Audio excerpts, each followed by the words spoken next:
Do do do do do do do do do do do do Do do do do do do do No, do. you're not doing the same. Do do do do Oh, do do do do do do do do do do do. do do.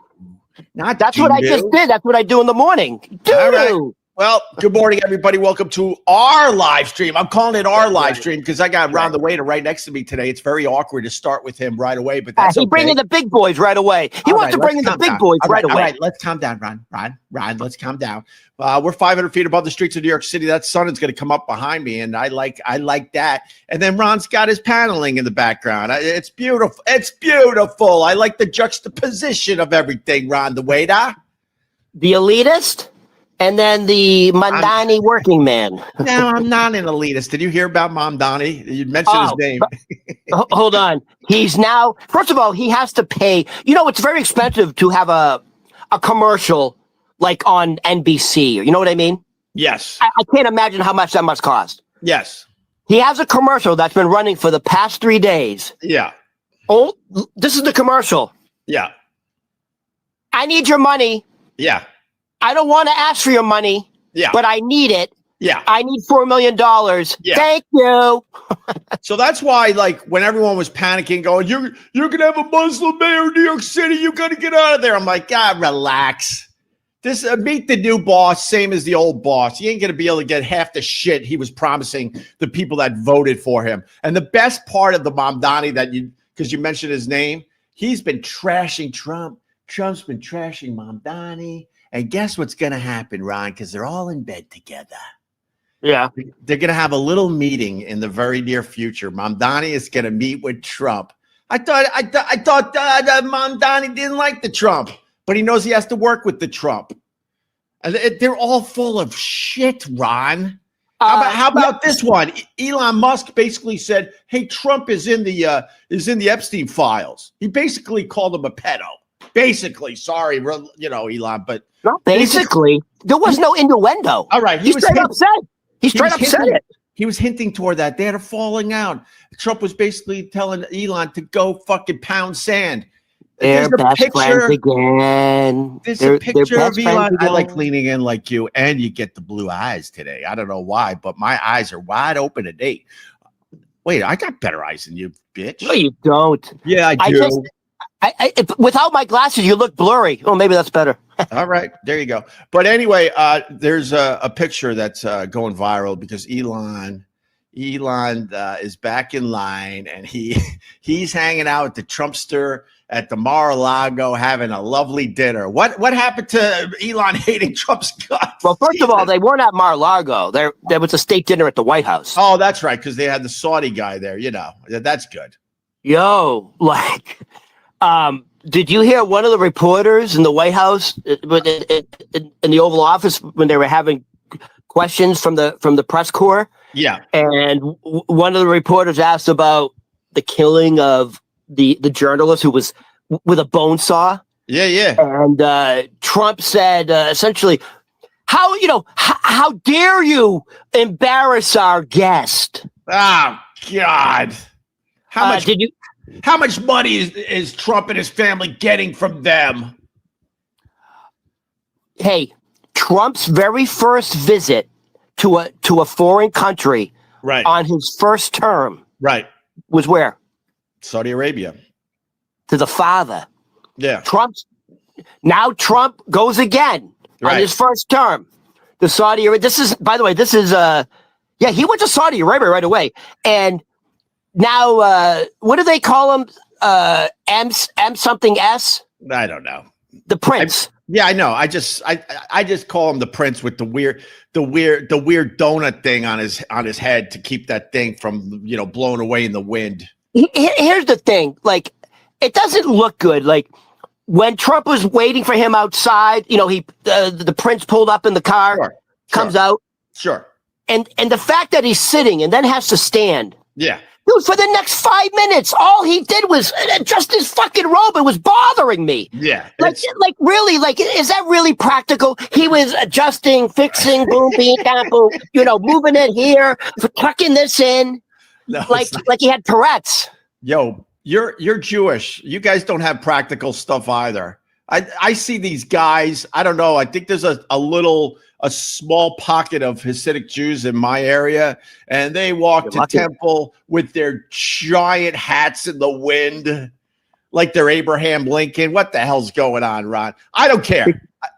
Trump can have whoever he wants in the White House. I don't care. I thank God I don't have to depend on any of these assholes.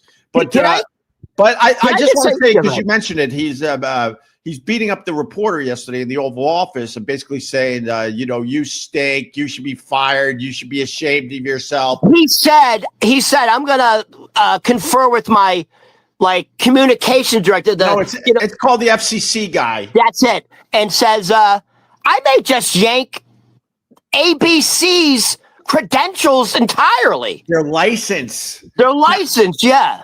Now let me say this about Trump. I was a big fan, big supporter at first because he was mixing everything up. I was a big fan and he was a Democrat first. It wasn't even about that. It was about a guy going to Washington and really mixing shit up. I was an early supporter. I'm not going to lie to you. I don't support anymore. Okay. Even when I was an early supporter, I still had the attitude of I don't care. I hate them all. But with that said, like when he would take his shots at reporters and people in general, most of them deserved it, and I loved it. But now he's attacking people that simply are just doing their jobs and don't deserve it. The Epstein files are huge. They're asking about the Epstein files. He just trashes the poor reporter in front of everybody. She didn't deserve that. She was asking basic questions in the White House. Other reporters, doing her job. Other reporters came to her defense and said she's one of the most credible reporters in the press corps. No, you know what? This is what I was thinking. I was thinking to myself, and look, I can back it up because I'm an idiot. Dude, Trump's a South American dictator. Straight the fuck up.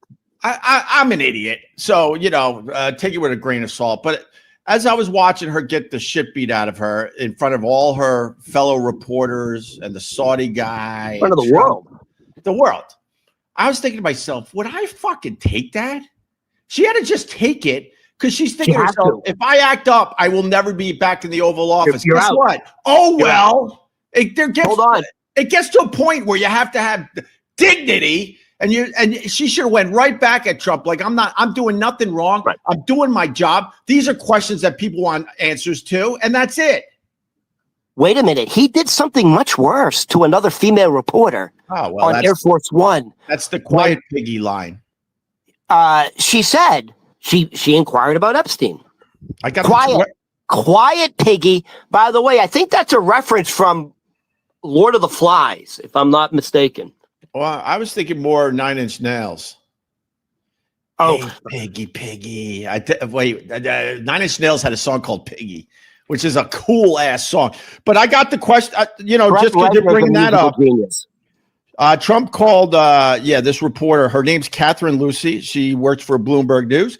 It was on Air Force One a few days ago, and he got mad at why he wouldn't. These were the questions: why he wouldn't voluntarily release the Epstein files? Because, as we all know, Congress.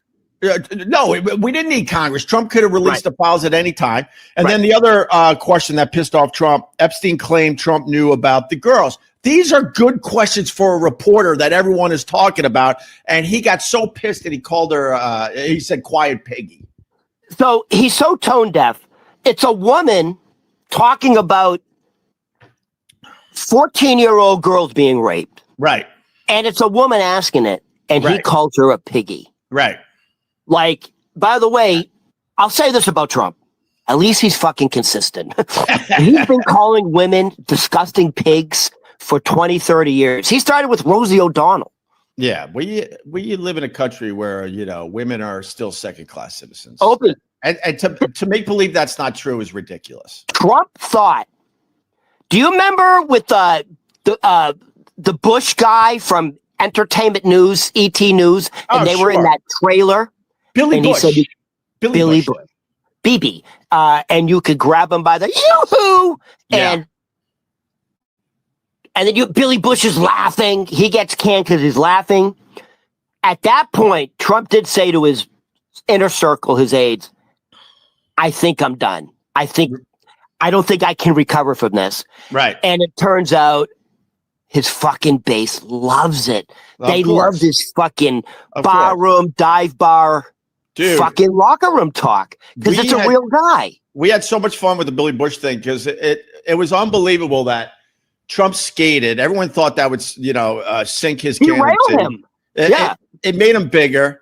And on the other side of that, Billy Bush lost everything. He was the it guy, and he has never recovered. It's been many years now. He's doing this and that. I see him pop up, but he was the #1 entertainment reporter. Yeah. He got his whole career wiped out, and Trump ascended to the presidency.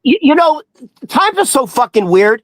Do you remember Gary Hart was on a yacht, and he had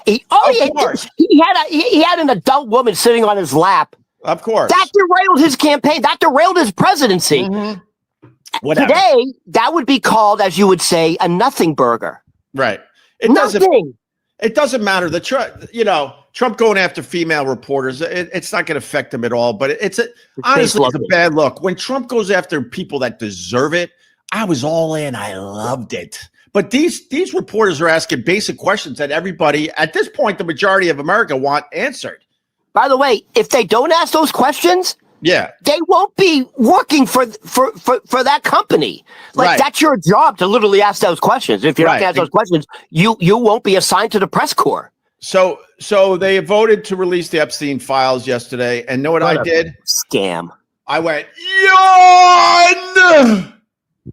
It's all fucking bullshit. We are being gaslighted. Because let me tell you, when they say the Republicans are playing chess and Democrats are playing checkers, well, the Republicans are playing chess because this is what they did. They're very clever.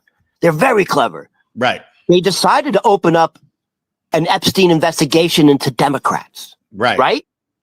Now, because there's an open investigation, by law, they can't release the files. Right. Dude, I don't know if the public knows that. They will know that. Trust me. They will know that. There's people that do know that, and the rest of the country will know that. I look, everyone's applauding finally, and I'm just sitting there like, yawn. You're never going to see any of the juicy stuff. He's only doing it because, by the way, they said this may be the first time in Trump's presidency, first or second, where the Republican House pushed back against him, and the House got their way. That hasn't happened before. That's a bad sign for Trump because his numbers are so fucking low. They're in the 30s supposedly. But, the funny thing is, Fox News is still protecting Trump because I was watching the coverage yesterday. They had the press conference with the Jeffrey Epstein victims. They're all older, middle-aged women now, so they have to show the pictures of what they look like so people can really fully understand how perverted and sick Epstein was, right? And then I'm like, well, I'm one of these guys. I try to watch all the cable news channels. I really do. And I flip on Fox, and they were just talking. They were talking about everything, but they ignored the whole thing yesterday, which is fucking crazy to me. But anyway, you're never going to see the juicy stuff in the files. What they release is going to be all those black bars. Hold on. Yes, hold on. So this just came out. So apparently, there are hundreds of FBI agents at Quantico, Virginia, scrubbing his name out of the. There's thousands, and I think there's like 20, 30. I don't know. There's like maybe 50,000 Epstein documents. Yeah. By the way, it's around the clock. It's like 24 hours. There's hundreds of agents at Quantico, Virginia, scrubbing his name out of everything. Well, and here's the other thing. Yeah, it's all theater. He could have immediately released the Epstein files. He did it with Amelia Earhart. He did it with JFK. He did it with Martin Luther King. Well, here's a couple things. We don't know for sure they're scrubbing his name out, but a lot of people are assuming that's exactly what's happening. No, we don't know for sure because that would be a massive fucking story. Look, but that's been reported that there's hundreds of FBI agents. All right, fair enough. But, going over the files, and they assume he's being scrubbed. Yeah. But here's the other thing, and this is why I like to try to hit both sides of these issues. Yeah. I honestly, I learned yesterday, but I guess I knew if I really thought about it that there's been five. The Epstein thing has been going on for almost 30 years. There's been something like 5 fucking presidents, and there's a few Democrat presidents. 5 administrations. By the way, and some of the five. Sorry, there have been 5 presidents that could have released Epstein files. Obama never did. Obama could have released them. Biden could have released them. Trump could have released them. Huh? Trump could have released them his first term. Well, my point is, you can't put all the blame on Trump on this one because we had presidents that could have released this shit a long time ago. And Opie, so the question is, so the Republicans say, well, why didn't the Democrats release it if Trump was on there? Trump is on there. That's not the issue. Everyone's on there. Right. It's not just, by the way, it's Epstein did associate with Democrats more than Republicans. And Donald Trump was a hardcore Democrat, back in the day when he was best friends with Jeffrey Epstein. Yeah. What was I going to say? Well, just that they could have, simply put, they could have been released. And I bet you were going to say something like this. Let's go with Biden. If Biden knew that he could really hurt Trump, and protect the Democrats and the Epstein files. Okay. I think this is the point you were going to make. He would have released them, but these presidents have looked at these files. They're privy to everything, and they're like, "Oh fuck, we really hate Trump, and this could really take him down. But it also will take down all these other people." I promise you, Joe Biden, all the inner circle people, they know what's in there. But the reason the Democrats are releasing it, it's not because I'm sure Bill Clinton's in there. I'm sure he is. But it's not about that. It's about other nations. It's about, dude, the Saudi Arabian, the royal Saudi family. Prince Andrew's already been stripped of his royalty titles, but it goes, dude, we're talking Monaco. We're talking some of the exclusive, was it Abu Dhabi? Is Abu Dhabi with that fucking Arab place? It's considered Abu Dhabi. Yes, Abu Dhabi has how do you say it? I don't know. I don't speak Arabic. No, you're well read, but is that your Boston accent? Yeah, I think so. Abu Dhabi. Oh my god. You were doing like a Flintstones thing there. Yabba yabba yabba do. Yeah. So he's associated with also Monaco. I think Monaco is considered one of the wealthiest nations. Sure. Monaco, Abu Dhabi, the royal family in England, the royal family in Saudi Arabia. Yeah. I'm sure we got some Israelis in there. Right. Fucking Epstein's a Jew. He went to Israel a lot. Well, probably BB stuck his fucking BB. Yeah, let's summarize. Everyone celebrated yesterday. The victims are happy yesterday. It was almost a unanimous vote. One guy said no. What's his name again?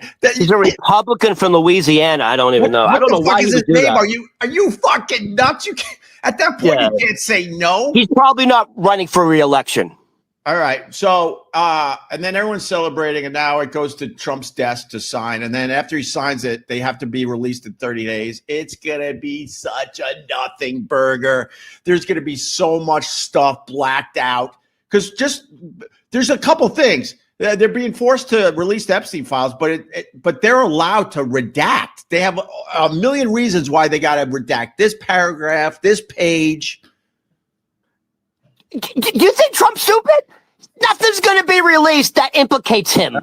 It's going to be so vague. Of course. Yeah. Anyway, that's obviously the big story today, and don't get too excited. This is like sorry. Yeah, go ahead. Let me say this. You know how they had like the survivors holding up the pictures of them at 14 years old? Yeah. And one of the women, I think she was like the last to speak, very articulate. And by the way, good looking woman, really. A few of them are pretty good looking, man. Yeah, they're good looking women, man. Yeah. I mean, and she said it so powerfully. and she said it so calmly. She said, Donald Trump, I have a message for you. I'm traumatized. I'm not stupid. And she repeated it.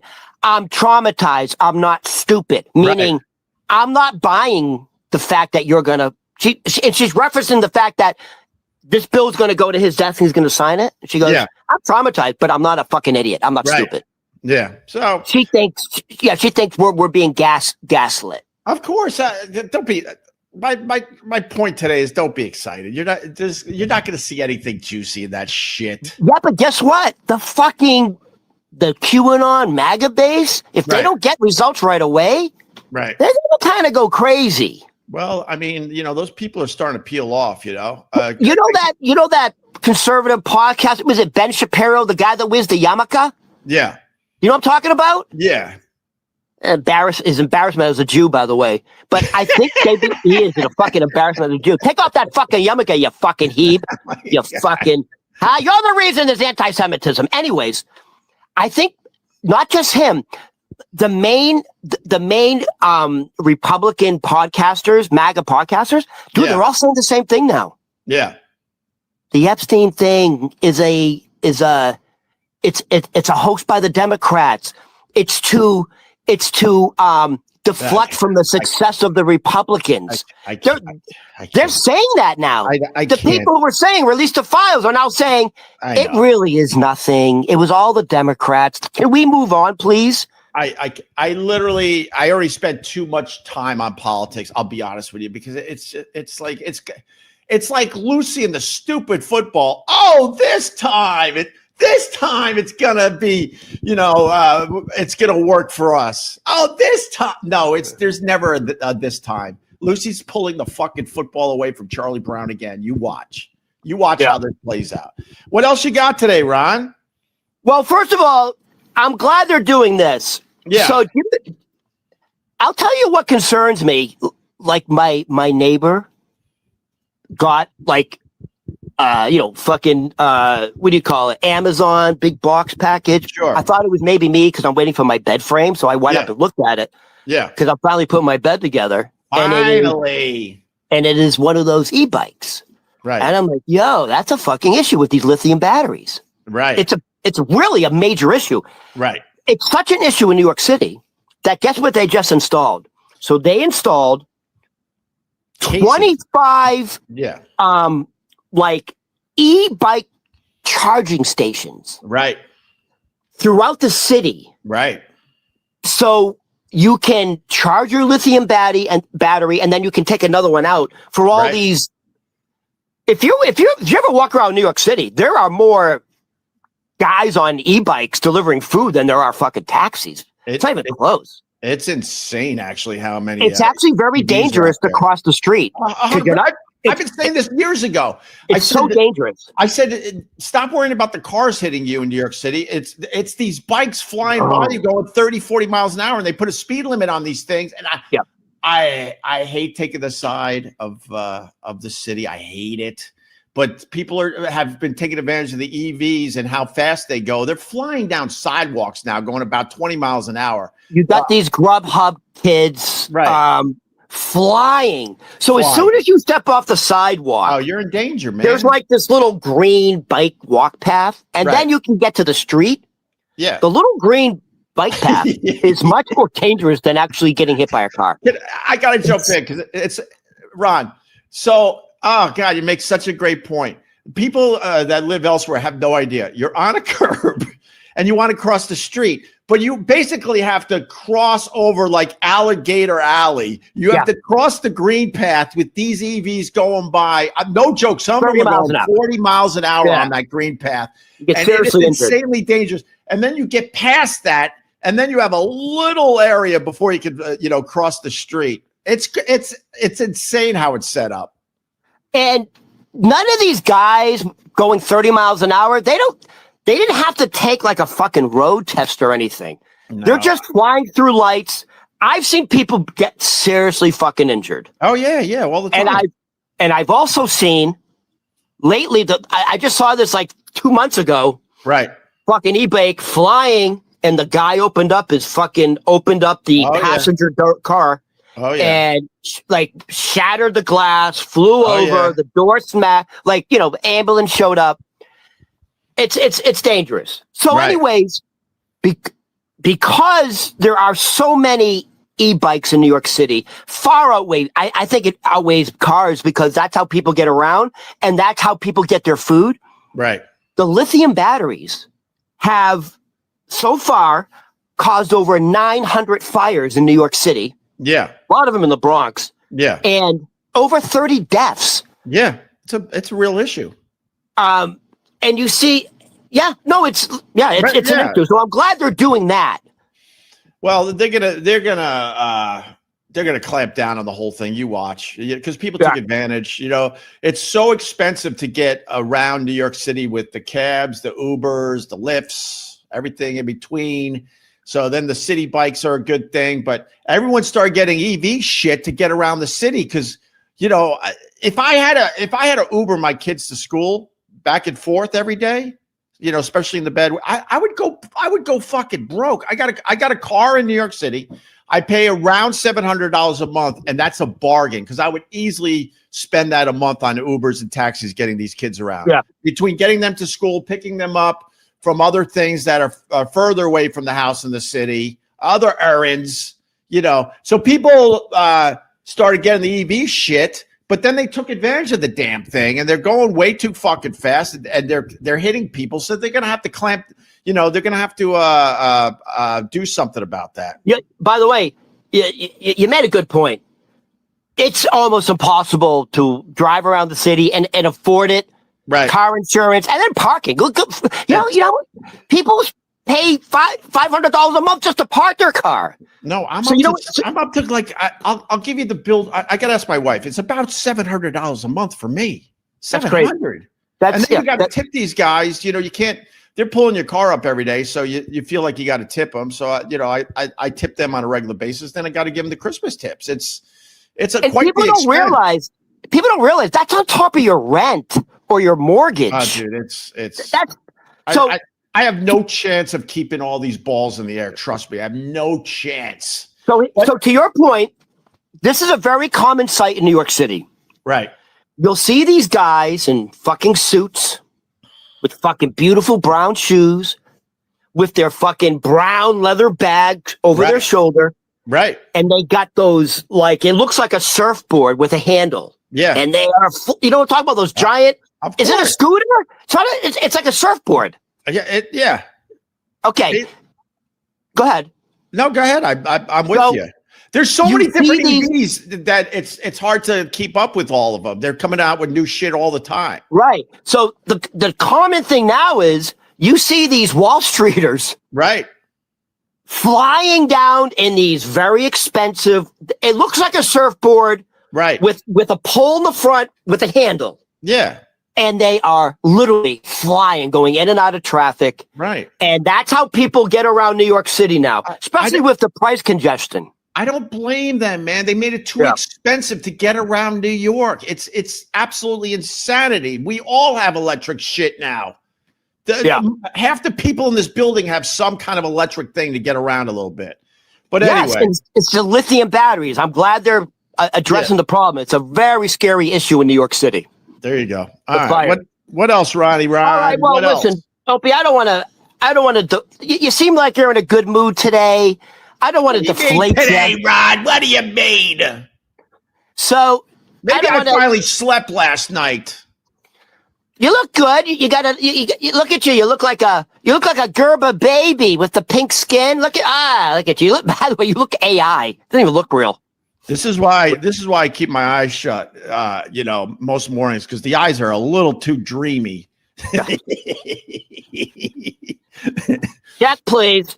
So I don't know why they're open today. I think I finally got a good night's sleep. It's ridiculous. Yeah. So hey, can I turn you on to a documentary that I want you to watch and then I want to talk about?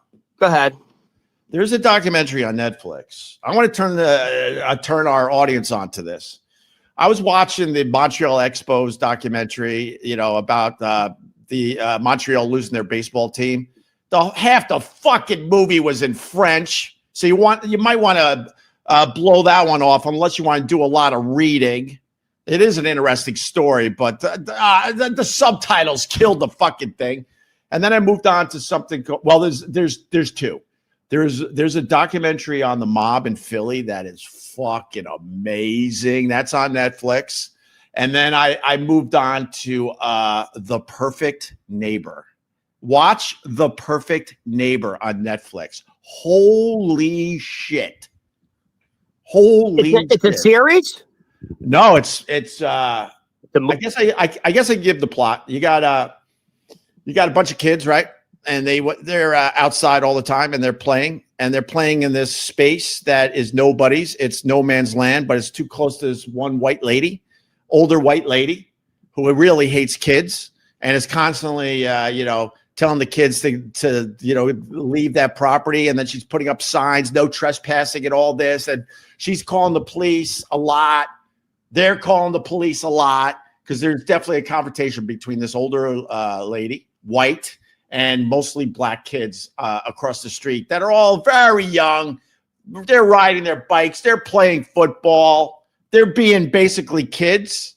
And oh boy, things get crazy. Let's just put it that way. It's called The Perfect Neighbor. I don't want to give anything else away. And it turns out I didn't even know until near the end that this was a huge story in the news. I had no idea. Huge story. Oh, it's based on a true story? It's what's great about it is you got the cops with the body cams, going to the old lady, talking to the older white lady, then talking to the kids, talking to their parents. It's all on body cam as they're trying to figure out. The lady hates the kids. The kids are doing what kids usually do. And then there's kind of a confrontation that happens that is unfucking believable. So this is something you're watching by yourself or with your family? I watched this one by myself. Yeah, yeah. My wife doesn't go in with the what do I say? Like the crime stuff. What is this too? What about your kids? Is this? No, man. They were doing their thing. They were mostly doing homework, actually. Oh, you got good kids. Oh, here you go. John Quartz. Perfect Neighbor is insane. It is insane. But I want people to see this thing before we really dive in and talk about it. It is insane. Because the body cam is the whole documentary, basically. But it's fiction. And one of the officers is like, look, we get it. When I was a kid, I also maybe was a pain in the ass to older neighbors and stuff. So they're putting some blame on the kids, but then they're talking to the old lady like, why don't you just ignore them? She's like, I can't ignore them. I can't.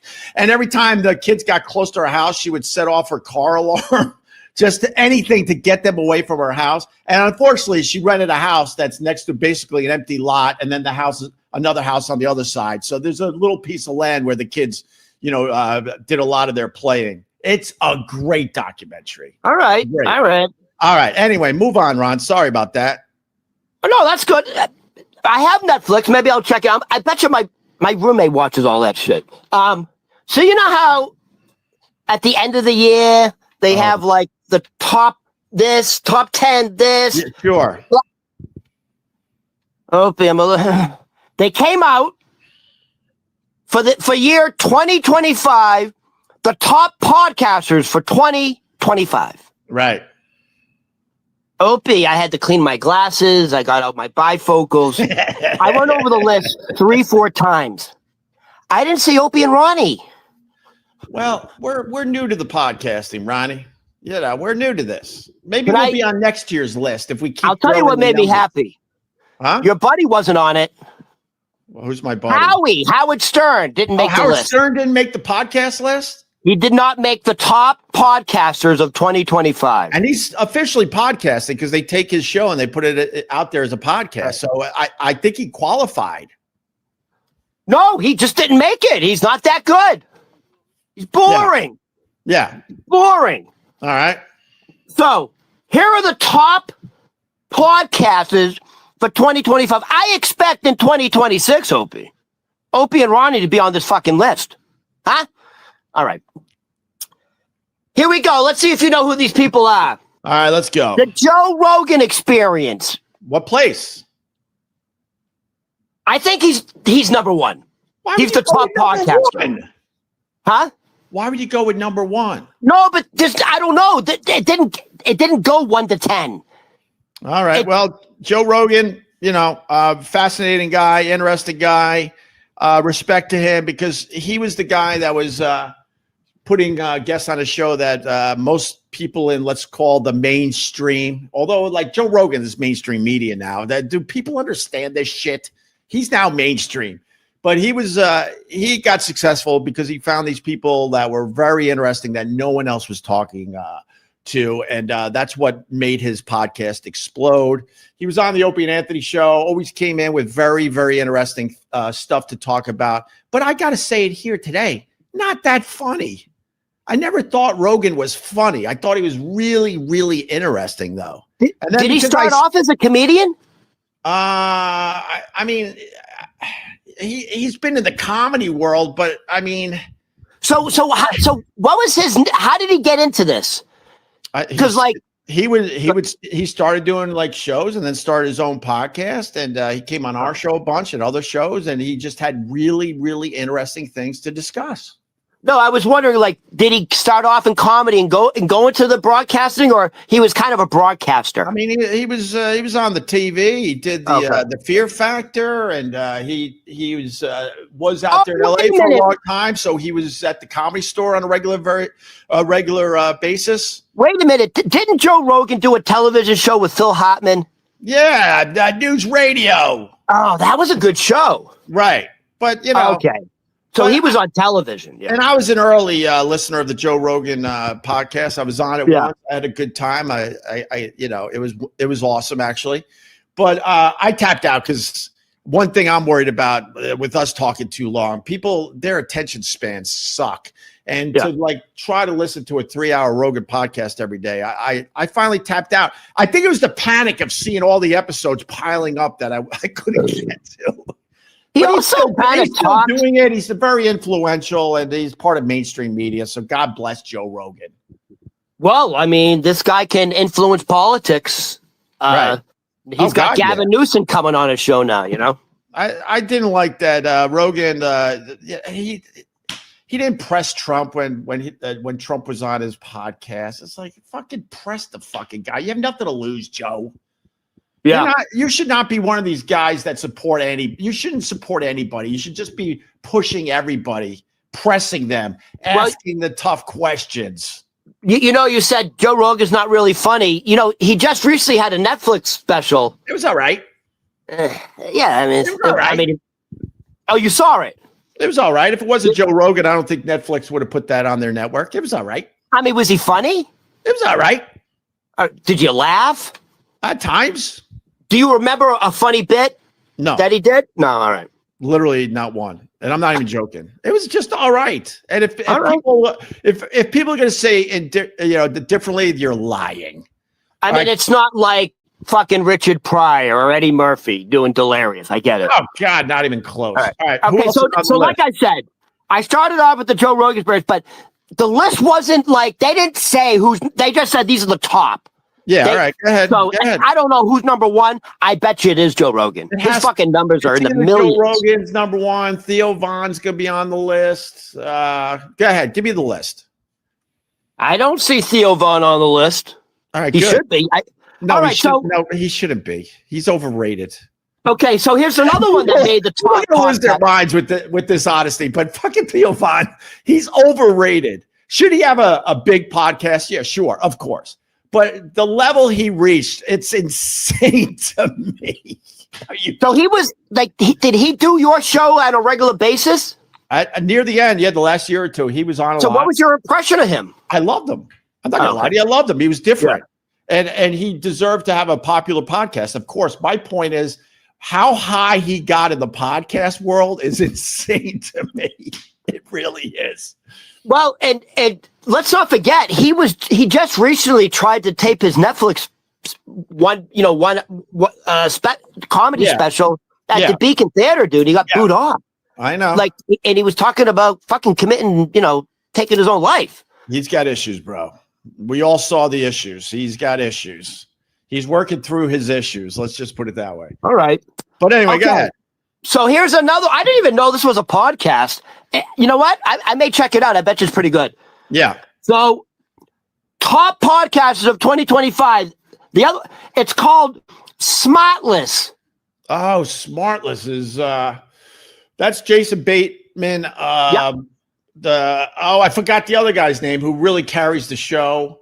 Sean Hayes is a powerhouse, bro. No, Sean Hayes is the weak Will link Arnett. on that he's the weak link on that podcast. Trust me. Really? It's the Canadian dude. What's the other guy's name? I forgot his name. It's Jason Bateman, Will Arnett. Oh, Will Arnett. Okay. Will Arnett is a powerhouse. He's really funny, fucking good. Jason Bateman is swarmy and dry. No, he's witty. He's witty. No, he's witty. Good. And then you got, what's the guy's name from Will and Grace? Sean Hayes. He's just okay. He's just hanging on for dear life. Those other two guys really? are yes. The other two guys are carrying that podcast. I was a regular listener to that. It's really good. I tapped out of that one too maybe about 6 months ago. Okay. So here's another one. I've heard of it, never seen it. I've seen the girl. She's kind of hot. It's called Call Her Daddy. I thought it's Call Me Call Her Daddy. Yeah, I guess Call Her Daddy, right? Yeah. Call Her Daddy by Alex Cooper. She's taking over the world. What's her deal? She's a big star at Sirius XM. Howard is jealous of her, even though Howard's trying to say he's not. And so what is her deal? She's just really hot. And I don't have an opinion on her because I've never listened to a minute of her show. She's big. She has a big influence, apparently. No, I know. She's massively huge. I mean, there's no denying it. But I don't know much about her. So I wish you would have gave me the list. I would have been able to do a little research on this to help you out a little bit. But here's another one. Yeah. I don't know it. The Mel Robbins podcast. No idea. No idea. No idea. This American Life. Nope. No. Huberman Lab. Nope. No. Okay, so the Huberman Lab is a science and health podcast. Okay. This American Life is a narrative journalism podcast, whatever the fuck that means. The Mel Robbins podcast, I don't know. All right, how about this one? Wait. I got to go to someone I respect, Vincent Scaramuzzo, even though we yell and scream at each other once in a while on the live stream, but I never blocked them. She's hot. It has big guests, but boring as hell. Oh, God, really? You can be hot and boring. Yeah, if you're hot, she is hot, dude. If you're hot, you could be boring. If you're ugly and boring, that doesn't work. But a lot of people will look past your boringness if you're hot. Excuse me. Can you imagine if Mick Jagger wasn't a rock star? That guy's got what is that phrase from Sanford and Son? If I put your face in dough, it would come out for Gorilla Cookies? Yeah, the Gorilla Cookies line, sure. There you go. Yeah, but I have a thing on that too. Some of these, especially rock stars, and Howard Stern's in that category, they're so goddamn ugly, right? But they get so famous that you don't notice their ugliness anymore. It becomes like unique, yeah. It almost becomes that they're good looking.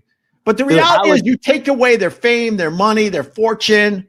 If you saw Howard Stern walking on the street, you'd be like, oh my God. You would literally cross the street from that monster. I can say this as a Jew. That guy got a fucking big old Jew nose. Holy shit. Who, the Howard? Howard Stern, yeah. Yeah. And this is my experience playing. I played high competitive sports in high school and college. The tall, lanky guys. Yeah. Holy fuck, dude. Hung like elephants. All of them. It was like. Not him. Every tall, thin, lanky guy I played sports with had massive fucking elephant trunks. So I'm assuming Howard's hung. No, it famously talks about it. He's hung like an acorn. Really? Yes.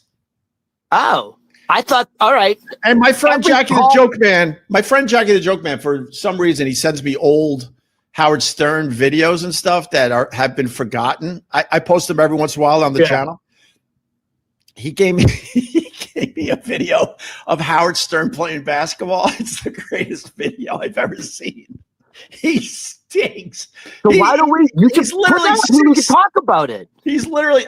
I could do that. I don't think I can find. I can't find it right now, but I could do that. Remind me after we're done Friday morning we can do it. Yeah, remind me. I'm going to remind you of that. He is so god awful at basketball. He's 6. I think. Man, I saw him in the hallway a bunch at Sirius. He's like, I think he's like 6'7". Man, he is massively tall. It's ridiculous. I can't believe he's not hung. And he can't play basketball. Yeah, I grew up with guys like that because unfortunately I didn't get the height. I loved my basketball. I just didn't get the height. I had the skills. I didn't have the height. And the coach would see these giants walk in the hallway, and the coach would always try to get these guys to play basketball. And some of them were just god awful. And the coach would basically have a nervous breakdown. Like, you're 6'9" and you can't play this sport. Anyway, so he's not athletic, is what you're saying. All right. I'm going to remind you for Friday. We're going to have to we're going to have to do color commentary on like calling a basketball game. I'll find it. Howard. It's buried it's buried on my channel right now, but I'll find it. All right. What else? Who else is on this stupid list? All right. I think I've heard of it, but I've never the Ezra Klein show. No idea. So this is about politics, society, and culture. Oh gosh. And then the others are Crime Junkie, right? And Dateline NBC, I guess, has a podcast. That's a top podcast.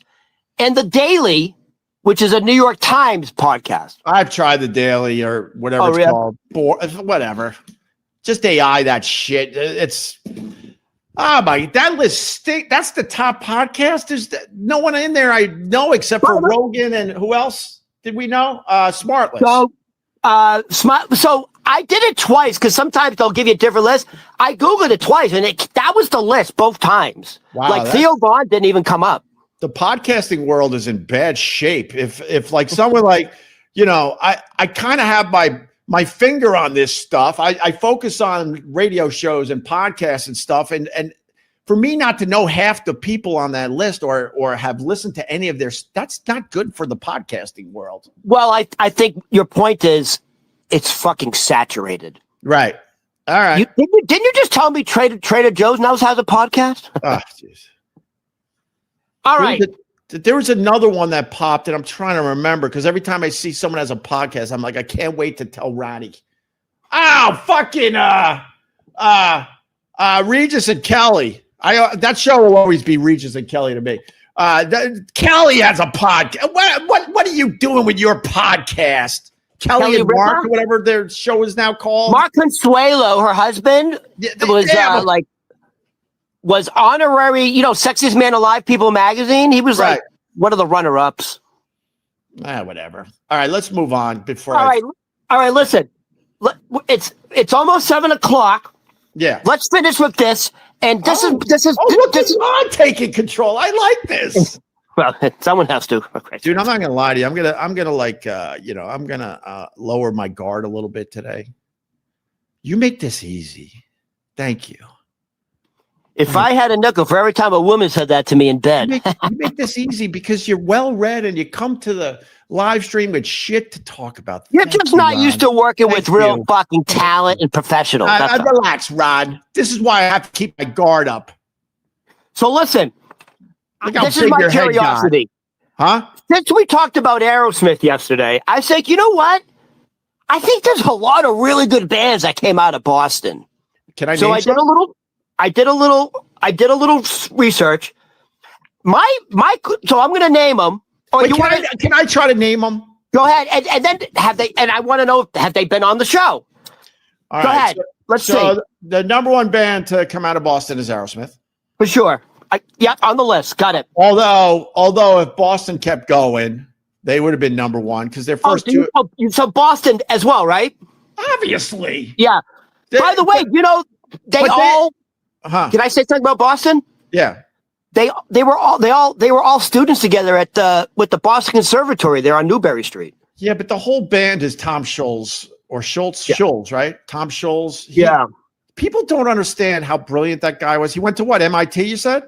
No, he went to the New England School of the Boston Conservatory there on Newbury Street. Oh, okay. New England Conservatory of School, like it's one of the premier music colleges. People don't understand that first of all, the first two Boston albums were amazing. I was a huge fan growing up. And then the third album came out, with Cool the Engines.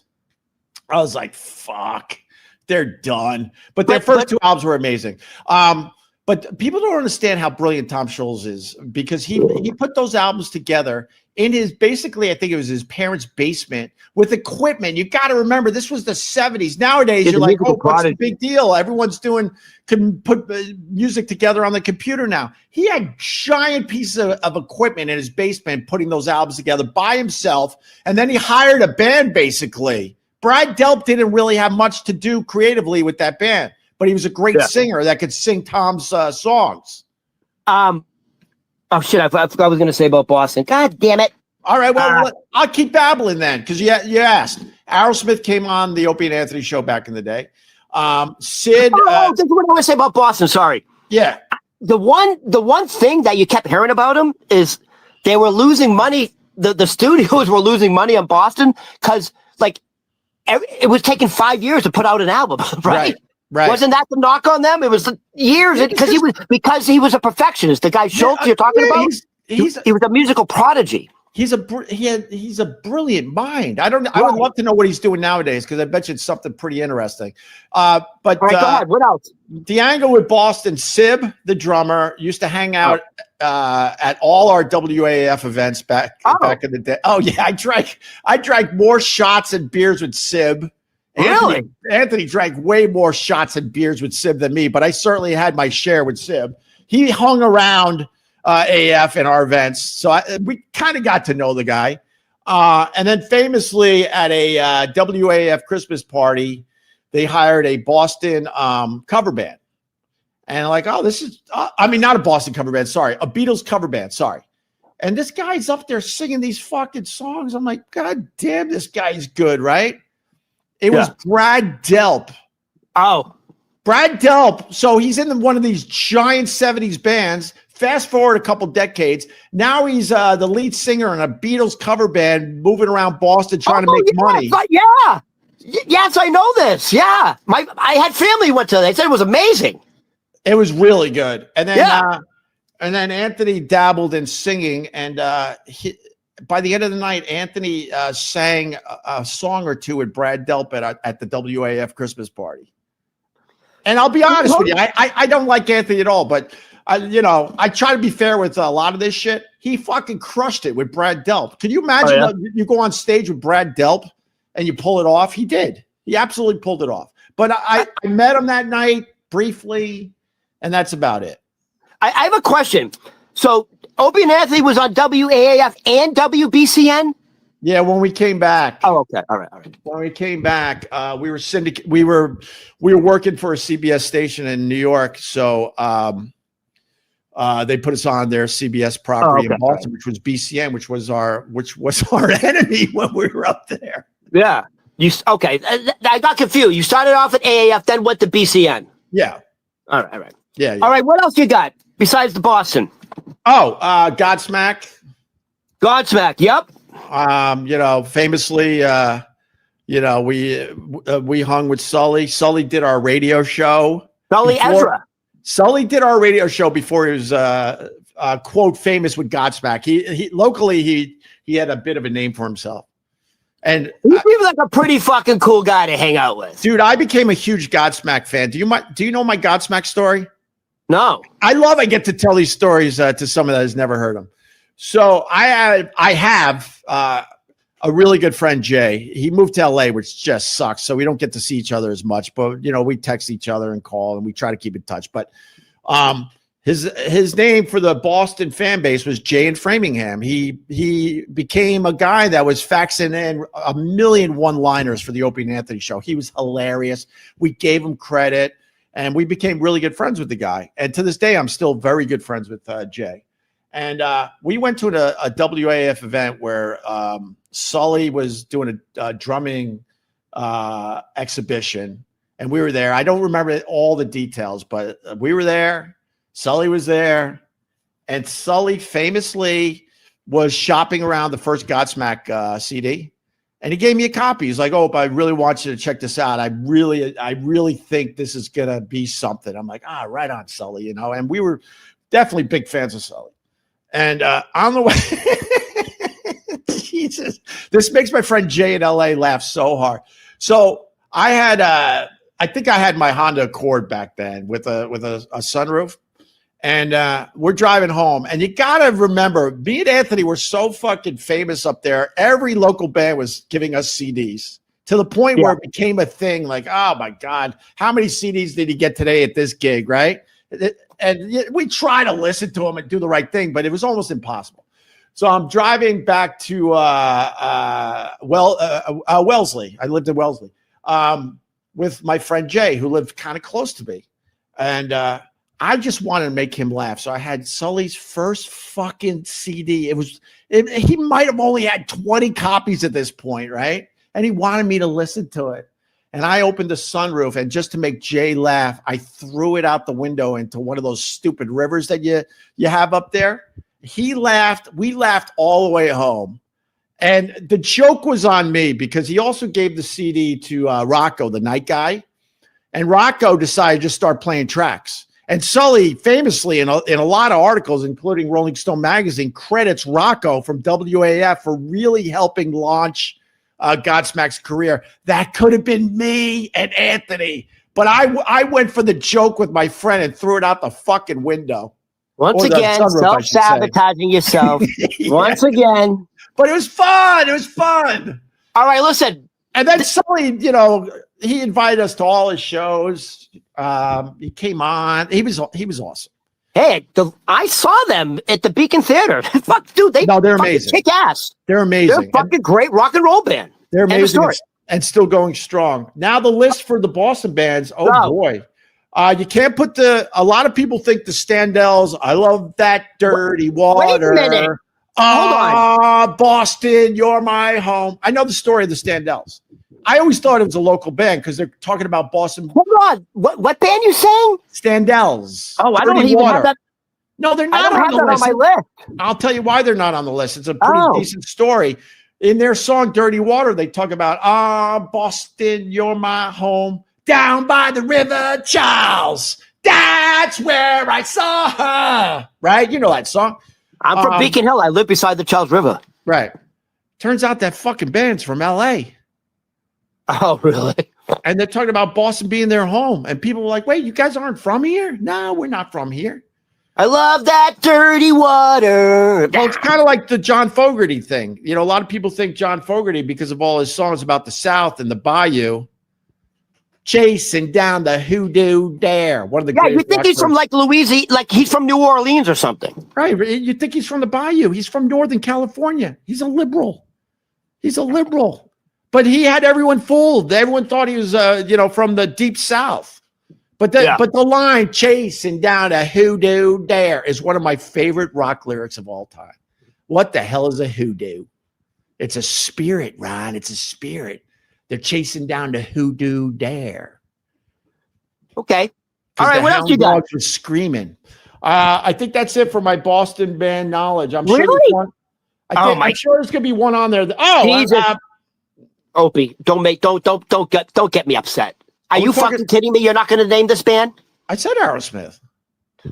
I'll say the name. I'm not going to say the name of the band. I'm going to say the lead singer. I'm very upset right now. Rick Ocasek. Oh, the Cars. Are you fucking kidding me? I forgot. You're right. My God. Jesus Christ. And Benjamin Orr, Benjamin Orr's songs for the Cars was where it was at.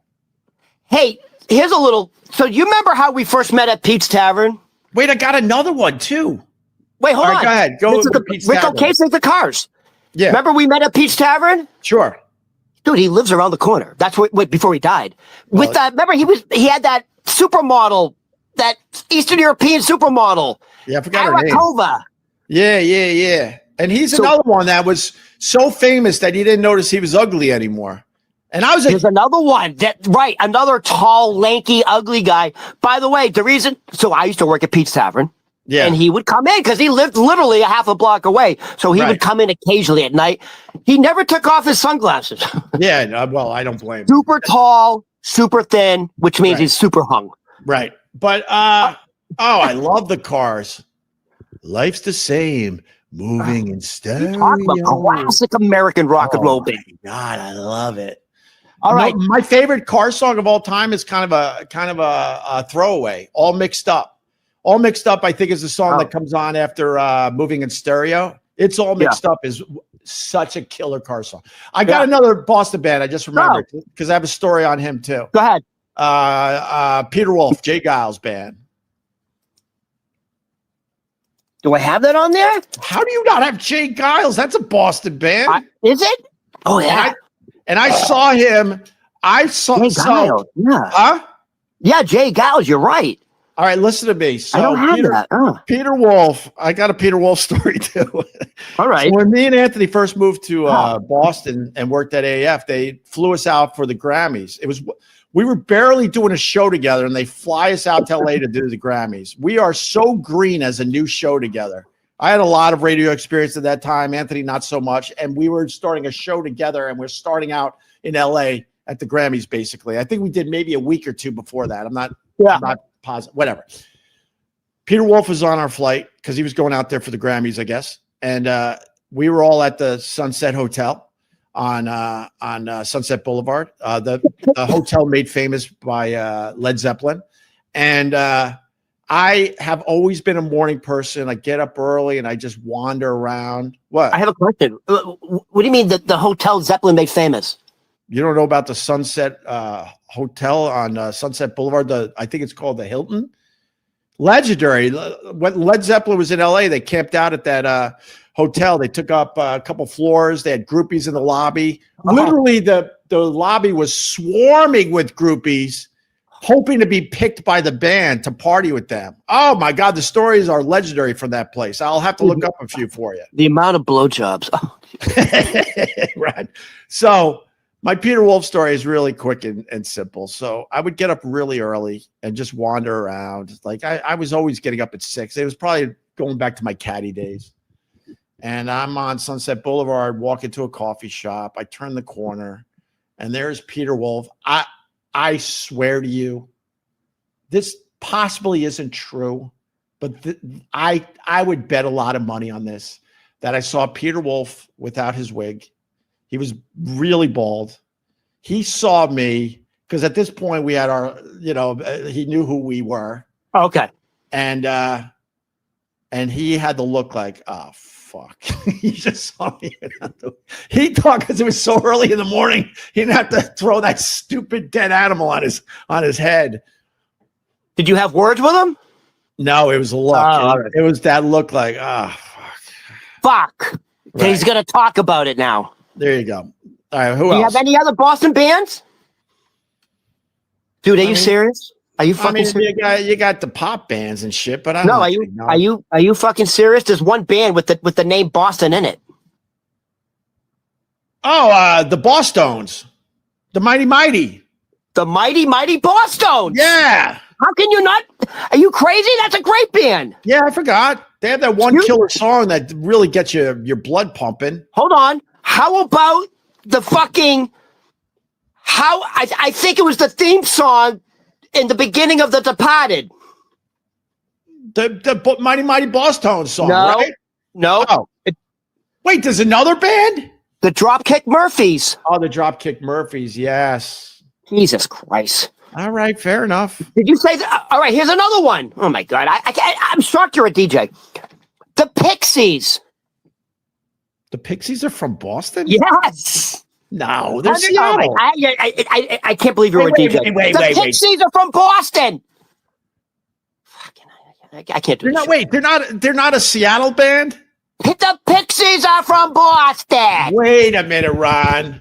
Christ. Like I pride myself on knowing some shit. Wait, you're telling me the Pixies are from Boston? My chest is getting tight from you. All right. Here's another one. Oh my God, go ahead. Buffalo Tom. Yeah, I don't know Buffalo Tom. Oh, okay. I've heard the name, but whatever. All right, how about this? Starting to fade out here, Ron. Hold on. Go ahead. The Lemonheads. Lemonheads, sure. They had a version of Mrs. Robinson, right? Didn't the Lemonheads have their own version? They had a couple big hits, and then I think he OD'd. All right. And then you have New Edition, Bobby Brown, New Kids on the Block, Marky Mark, and the Funky Bunch. The Funky Bunch was all right. Has Marky Mark ever been on your show? Marky Mark was on our show once. Oh, really? Yeah, and I forgot about it. I just Did he saw come a video across on like a fucking arrogant cocksucker? I don't remember much about. I believe he was on the phone, and I don't really remember much about his appearance. I didn't think he was a dick or anything like that. So yeah. I think he was. I think we got him laughing, and he relaxed a little bit with us. But I don't have many highlights talking to him. So one of the hardest working guys in Hollywood, honestly. He's all right. Guy gets up at fucking 3 a.m. and like, know what? Works out. He posted. You know what movie I saw recently with my kids was the Ted movies. Oh yeah, he's good in that, man. He plays a simpleton. He's good. They're fucking funny, man. They're good. They're stupid funny, man. And that shows you how talented Seth MacFarlane is. Yes, that's all Seth MacFarlane, dude. I hear you. All right, Ron, I want to go. All right, that's it. I'll see you this afternoon. Just when we get get going, I got to go, but I do have to go. And all right, yeah, I guess we're doing Gephards later. All right. All right, this is my friend Ron Berman. We call him Ron the Waiter. Sometimes Ron. What other nicknames we have for you? The Boston Buddha. The Hebrew Hammer. The Hebrew. No, you don't. No, we don't call him the Hebrew Hammer. The Boston Buddha. I like it. The Boston Buddha. Tony P. Nicknamed you that. And we also call you Piggy. Oh no, that's Trump. Sorry. No, I'm not. I'm not a woman. Quiet Piggy. Oh, quiet Piggy. It's not just the words. His face and his finger. Quiet Piggy. And he's like, God, dude. There's a black reporter standing directly to her left or to her right. Yeah. Watch his face. He was like, whoa, whoa, master. His eye, whoa. There are things in life, though. You can't just sit there and take it. Do you really want our president, to be talking like that? Honestly, in the end, I don't care. It's just a good headline today. I don't care. I don't care. I really don't. I think he's a dick for doing it. I think she was just doing her job. Know what I really cared about in that situation? That she sat there and took it. I'm like, I think it was ABC, right? I think ABC will understand if you push back. Oh no, Quiet Piggy was on Air Force One. Sorry, there were two separate events. Sorry, both of them shouldn't have taken it. At that point, you don't take it. I know, but the woman who's on Air Force One, you got to take it. What are they going to say? Why? You really need to be on Air Force One with the fucking president? They'll find something else for you to do if you push back. There are times you just got to fucking push back. There are just times. That's the word of the day. Push back. There you go. Right. And remember, Ron, it's not gay if the rent's due. It's not. That's called finances, my friend. That's how it's not gay if the rent's due. End of story. We're done.